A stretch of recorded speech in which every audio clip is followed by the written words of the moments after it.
andar en el Espíritu. El andar en el Espíritu es presentado como un conflicto real. Digo pues, andad en el Espíritu y no satisfagáis los deseos de la carne, porque el deseo de la carne es contra el Espíritu y el del Espíritu es contra la carne. Y estos se oponen entre sí para que no hagáis lo que quisieres. Gálatas capítulo 5, versículos 16 y 17.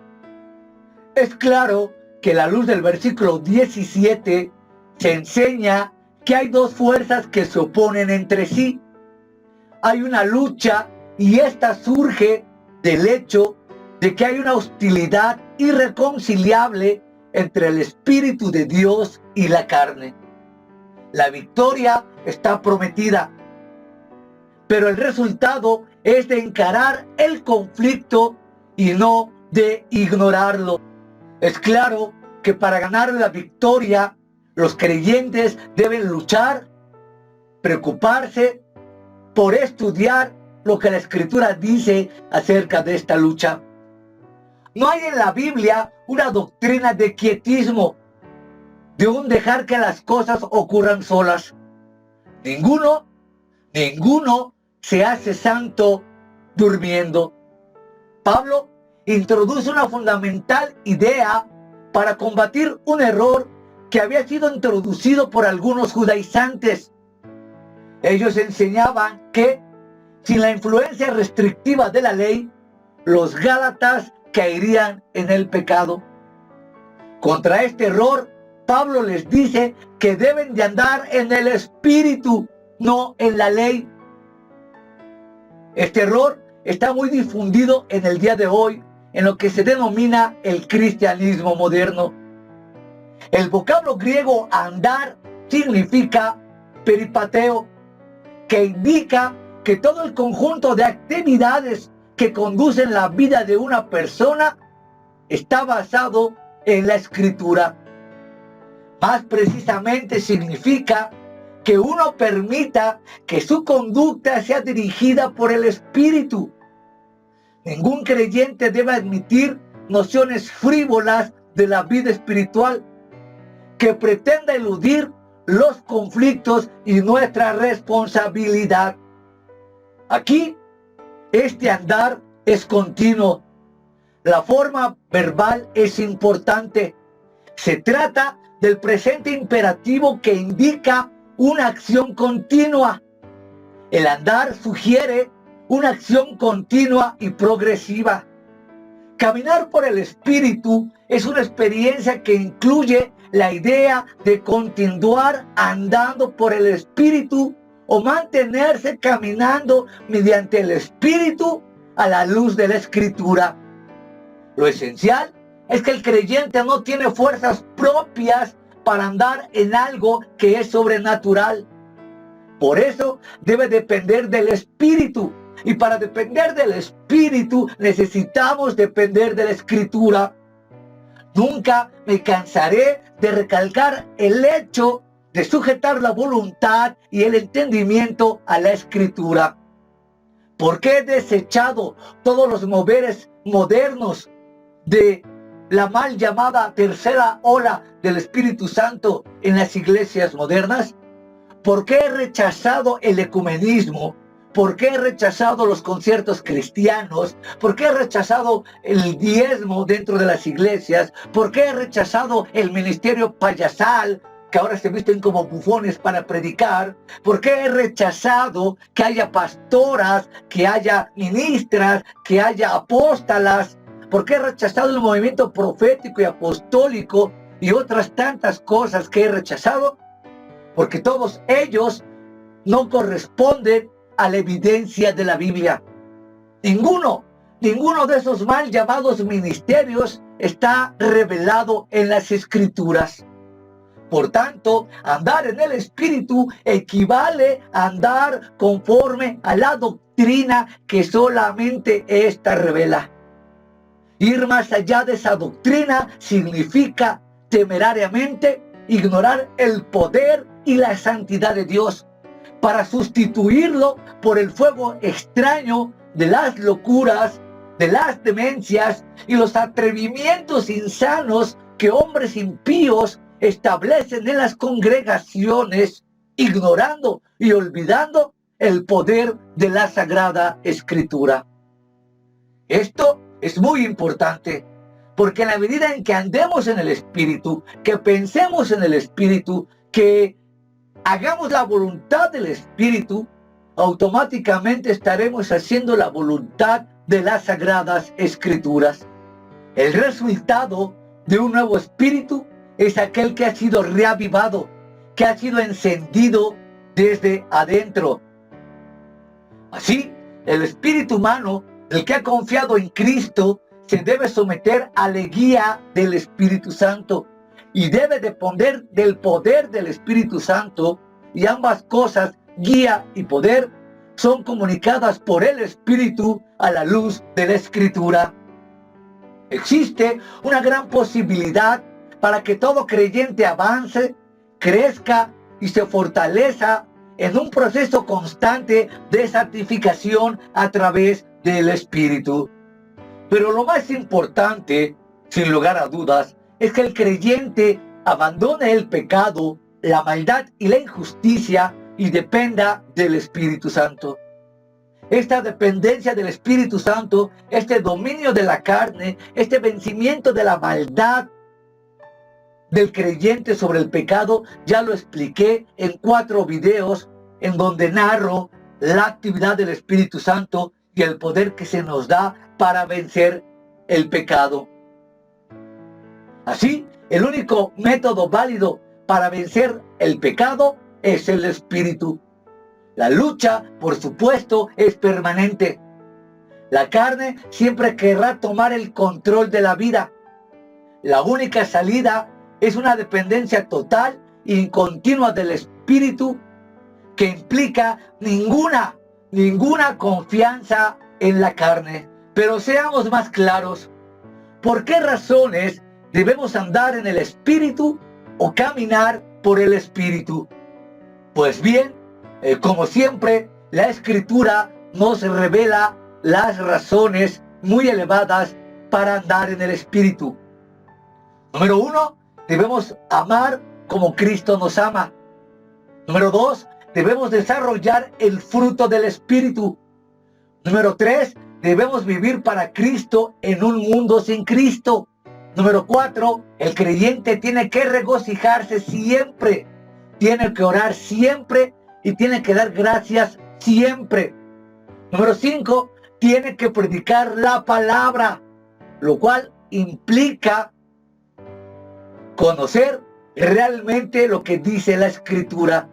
Número 6, tiene que luchar no contra carne y sangre, sino contra principados, potestades, gobernadores de las tinieblas. Y número 7, tiene que traer todo pensamiento cautivo a la obediencia a Cristo. Todo esto es ciertamente sobrehumano, en el sentido que está fuera de la capacidad natural del hombre. Pero la Escritura demanda esto debido a que en Cristo se nos ha provisto el Espíritu Santo que nos ayuda en todo lo narrado anteriormente.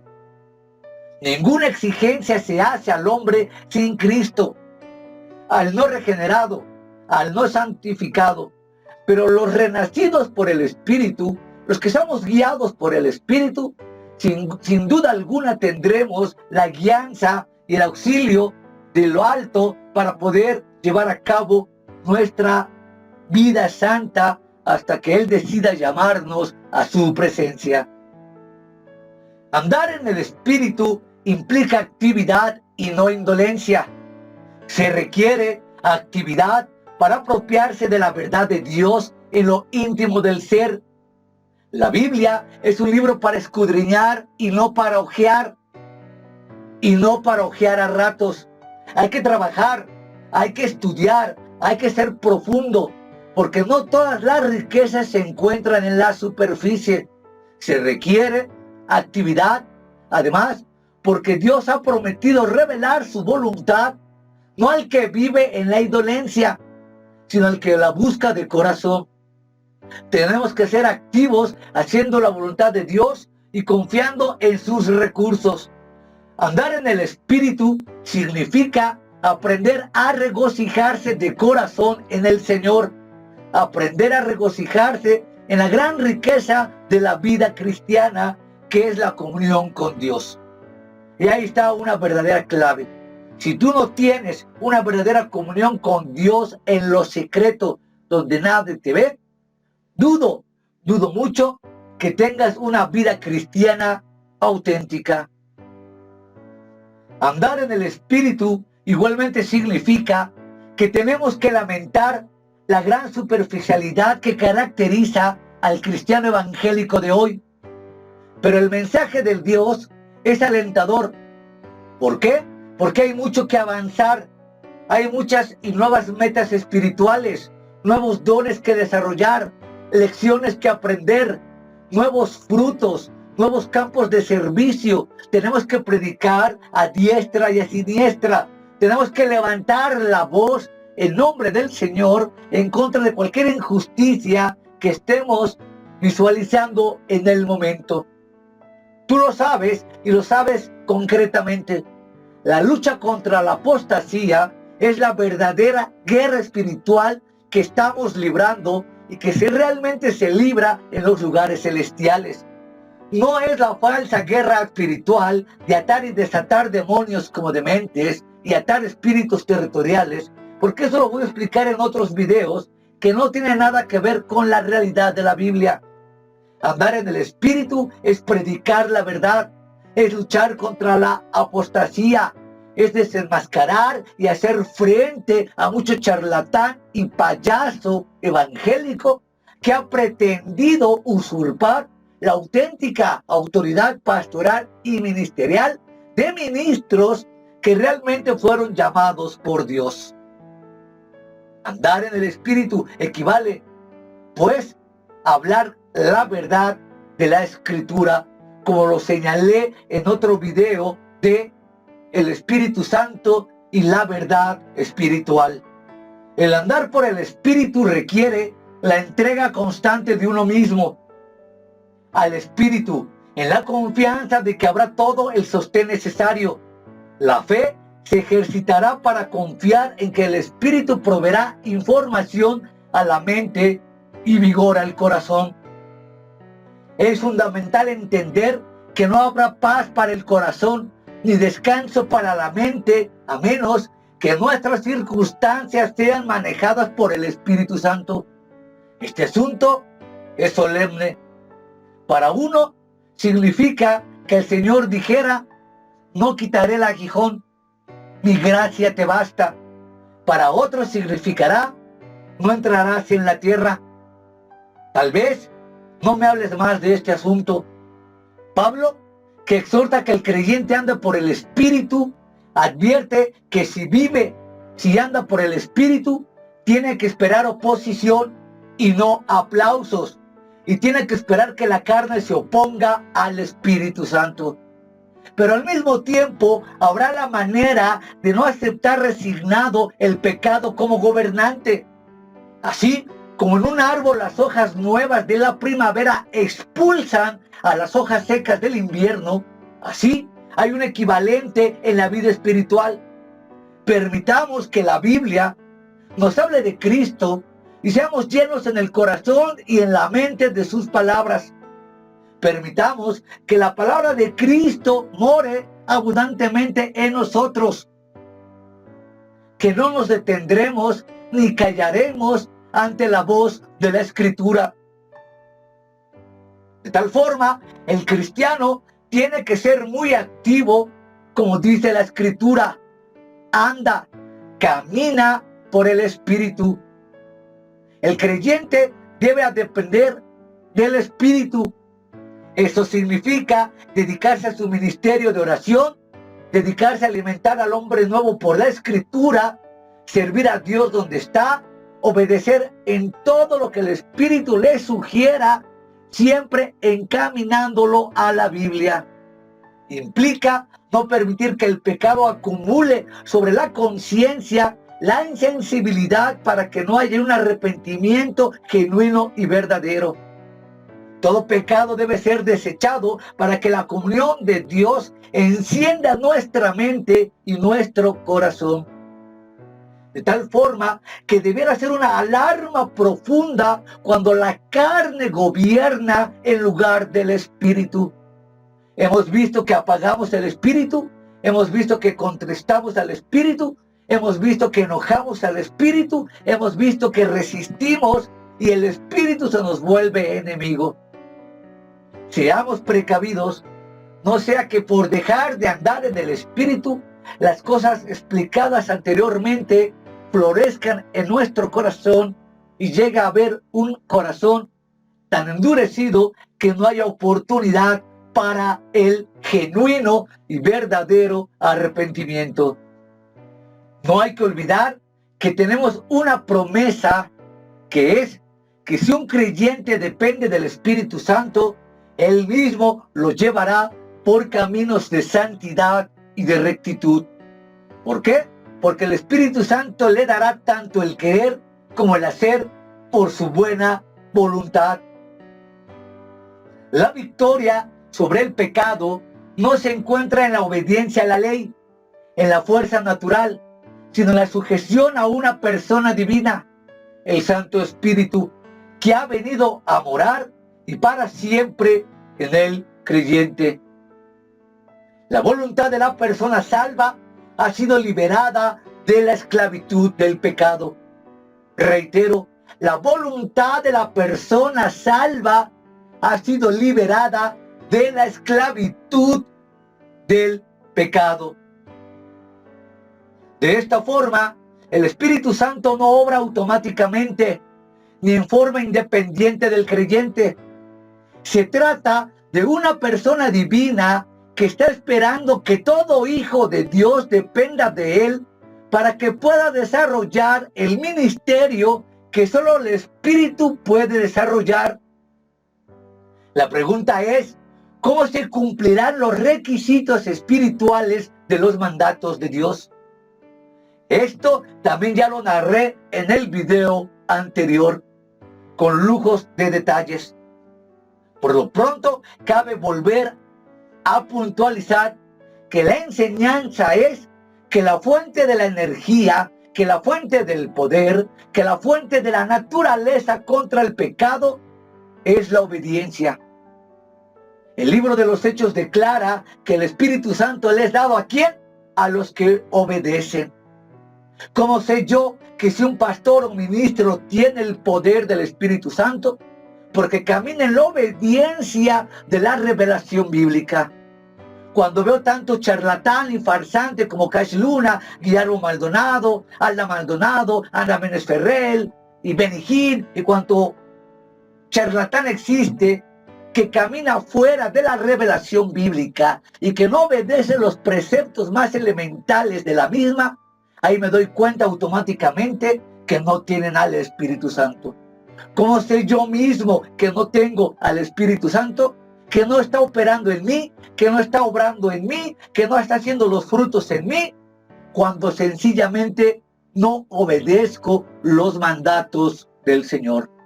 Porque reitero, el libro de los Hechos explica, el Espíritu Santo es dado a los que obedecen. O sea, creo que un mandamiento o un versículo más claro en el textos novotestamentarios no podría ser más definitivo. Así pues, ser llenos del Espíritu significa, en el verbo exegético, caminar en los mandamientos a la luz de la Sagrada Escritura. La Escritura del Nuevo Testamento que hemos estudiado muestra claramente que la plenitud del Espíritu es posible gracias a las consecuencias de la cruz sobre la vida del creyente. El poder de la expiación y la redención se hace patente gracias a la aplicación del Espíritu en la vida de todo aquel que acepta el señorío de Cristo. Por tanto, las consecuencias de la cruz no pueden ser ignoradas. Las cartas apostólicas incluyen el mandamiento de ser llenos del Espíritu Santo, la dedicación de la vida, la exposición de nuestro ser ante la palabra para ser escudriñados en la presencia de Dios, y el control de toda nuestra vida está dirigido por el poder de la Escritura. Es el presente del imperativo del griego pleroston de la lengua del Nuevo Testamento, cuando el modo imperativo está en tiempo aoristo, que se refiere a una acción concreta de un momento dado, que expresa ese tiempo en el texto como continuidad de la acción, en el sentido de que siempre se permita ser llenados del Espíritu Santo. La interpretación es que seamos constantemente, momento a momento, controlados por el Espíritu. Y esto, sin lugar a dudas, indica una lucha y una actitud que dura toda la vida. El que escuche el llamamiento divino. Toda plenitud, toda gracia, toda bendición está disponible para hombres y mujeres débiles, que somos solamente eso, simplemente hombres. El Espíritu ha venido a la vida para cumplir el extenso y variado ministerio que hemos tratado en todos estos videos. Ministerio que debe culminar en cada creyente para que busque ardientemente ajustar la vida a la plenitud del Espíritu Santo.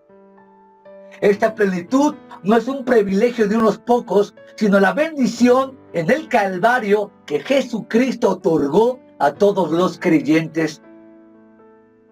Así, termino con esto. Te habrás dado cuenta que ya a lo largo de 33 videos de la primera parte de esta serie, siempre he hecho un énfasis especial en algo, que es la sola Escritura. Toda la revelación y ministerio del Espíritu Santo está dictado en la Escritura. Ir más allá sería blasfemo y muy temerario. El último capítulo de esta serie, de la primera parte, constará o se titulará El Espíritu Santo y las Escrituras, para que de una vez por todas terminemos ante el hechizo dogmático de los falsos apóstoles y ministros que han usurpado la palabra de Dios. Es mi oración, es mi anhelo, son mis lágrimas en la presencia de Dios, que todos y cada uno de nosotros seamos llevados diario, hasta el final de nuestros días a las Sagradas Escrituras.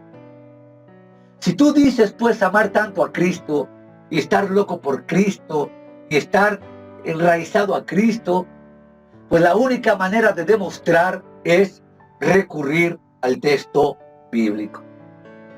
Así pues, el video que sigue será la última parte de la primera temporada, si se pudiera llamar de esa forma, de los primeros videos.